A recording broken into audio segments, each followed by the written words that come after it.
Olá pessoal, eu personalizei essa mala para uma pessoa que é muito devota de Nossa Senhora Aparecida.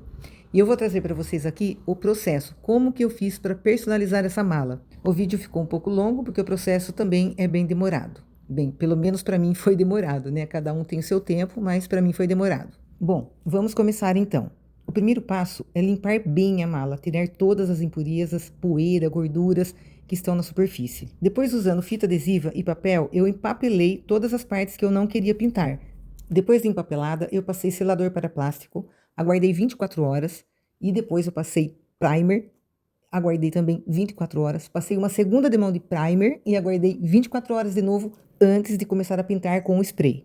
Antes de começar a passar o spray, eu já tinha determinado quais seriam as cores que eu iria usar e qual seria a sequência. Fui pulverizando com delicadeza e paciência para fazer a transição natural das cores. Como eu não tinha um prazo apertado para entregar essa peça, eu esperei sempre 24 horas de um dia para o outro para secar selador, para secar primer, para secar tinta e garantir um processo bem consistente. E esse processo também é legal fazer num lugar bem aberto e arejado por causa da tinta. Eu tenho esse privilégio de ter esse quintal maravilhoso. Obviamente que eu resumi bem os processos para poder mostrar aqui para vocês, senão ia ficar muito mais longo esse vídeo. Mas eu passei o risco na mala de uma forma mais clarinha e depois eu vim com um lápis reforçando os traços para eu poder enxergar. Eu fiz isso primeiro na parte principal e depois do outro lado da mala. Passei todo o risco com a maior paciência do mundo. A mala é super texturizada, ela tem umas ondinhas, então é um pouco difícil de passar, principalmente letras e mais detalhes. Então tem que ter muita paciência. E por isso que é bom reforçar, porque sempre um bom trabalho vai ficar em cima de um risco, de uma arte muito bem passada, que é a base, né? Seria o alicerce de todo o desenho que vem depois, de toda a pintura que vem depois. Só para reforçar, eu lavo a mão muitas vezes durante o processo, porque às vezes a mão fica engordurada e pode atrapalhar a passagem da tinta, da caneta. Então é bom sempre ficar com a mão bem limpinha. E se por acaso errar ou passar o risco, a borrachinha consegue apagar. Eu uso a borracha e depois um pincel de maquiagem para tirar os resquícios da borracha.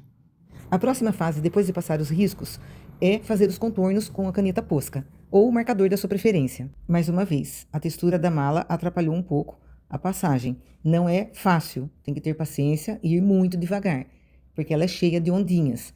Então, nas ondas, os sulcos, a tinta da caneta, por causa da ponta, ela não penetra. Então, eu tive que pegar um pincel fininho, peguei uma tinta acrílica da Acrylex e fui complementando todos os traços, todos os contornos. Deu muito trabalho. Então, quando vocês forem pegar alguma mala para personalizar, pede para a pessoa mandar a foto para vocês antes. Vejam o tamanho da mala, vejam a textura, porque é um item, uma variável que deve interferir na formação do preço, porque você vai demorar muito mais, vai dar muito mais trabalho. E é claro que muitas vezes o cliente vai assustar com o preço, porque ele vai ser do preço da mala ou até mais do valor da mala. Óbvio, porque é uma personalização única, exclusiva e feito à mão. Tudo que é feito à mão é mais caro, não é industrializado. Vocês conseguem parar para pensar e analisar tudo que foi envolvido de material para desenvolver uma arte dessa e chegar ao resultado? Desde pincéis, você tem que ter pincéis, você tem que ter canetas, tintas, spray. É muito material envolvido que você tem que ter pronto para poder fazer esse produto para o seu cliente. Fora o desenvolvimento da arte, né? Então, o trabalho seu não começa a hora que você começa a pintar a mala. Ele começa bem antes, quando você entende o que o seu cliente quer, quando você desenvolve uma arte, passa para ele aprovar, ele altera ou não altera, tanto faz, mas é um processo que demora, mesmo que ele não altere. E depois a passagem da arte, a limpeza da mala, o empapelamento da mala.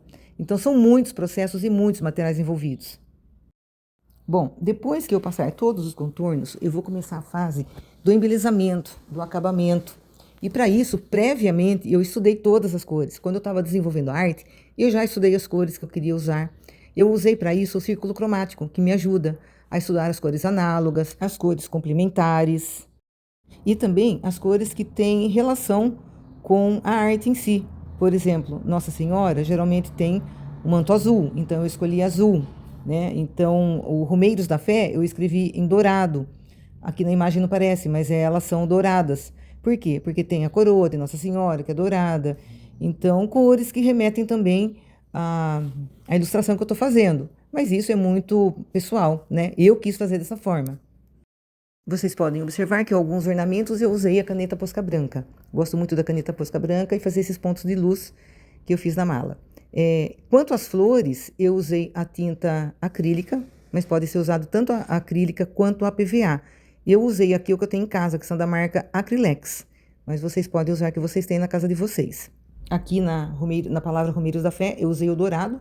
Ela já estava contornada de preto, mas depois eu ainda reforcei o contorno em preto após o preenchimento com dourado. Veja aí os pontos de luz que eu coloquei com a caneta branca, como dá uma vida na arte.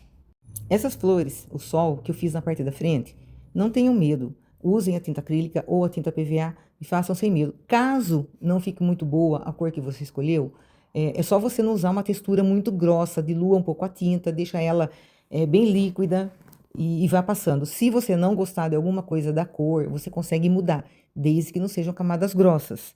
Pode fazer tranquilamente. Aconteceu isso comigo, eu mudei uma cor e ficou tranquilo, ficou muito bom. Dá uma demão, espera secar, depois vem com um tonzinho um pouco mais escuro e vem fazendo algumas sutis nuances, algumas sutis sombras, um pouquinho mais escuras no miolinho, algum detalhezinho, que isso ajuda a dar uma vida na ilustração.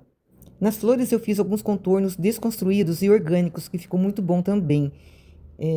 Agora, na imagem principal, eu fiz alguns sombreamentos, umas texturazinhas nos cantinhos, para dar uma vida, como se fossem algumas achuras.